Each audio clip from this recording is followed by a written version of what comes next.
Au début, la photo, c'était plutôt pour moi une manière d'immortaliser les gens que j'aimais autour de moi ou les gens qui m'accrochaient le regard. Donc au début, j'ai fait surtout des portraits. Quasiment le même cadrage, toujours avec la technique de la tête coupée, donc pour mettre en valeur les yeux. D'ailleurs, tout le monde me disait toujours « mais pourquoi tu coupes les têtes ?» Mais donc oui, j'ai fait surtout beaucoup de portraits. Et du coup là, j'ai eu envie vraiment de raconter des histoires. Et c'est ce lieu qui a commencé à m'inspirer par rapport à mes photos. Parce que justement, il y avait une ambiance.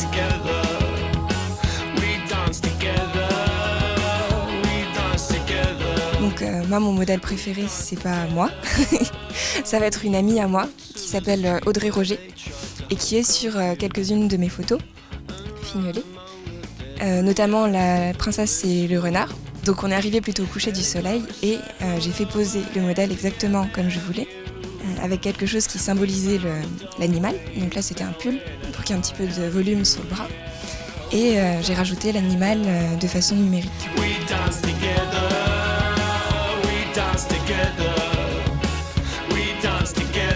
Une autre partie de mon travail représente aussi un travail de commande. Donc, par exemple, je travaille pour les éditions Serpenoise en tant que graphiste et photographe. Et c'est très très utile d'avoir une petite formation en photographie parce que ça me permet de faire des mises en scène spécialement pour certains livres.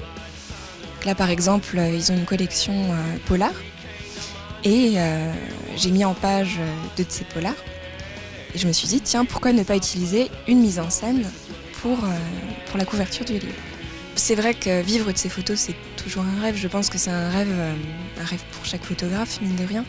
Donc que ce soit avec des modèles en studio, à lumière plutôt naturelle ou simplement des mises en scène que je vais imaginer toute seule et mettre en scène toute seule, c'est vrai que pouvoir faire juste ça, ce sera potentiellement un rêve.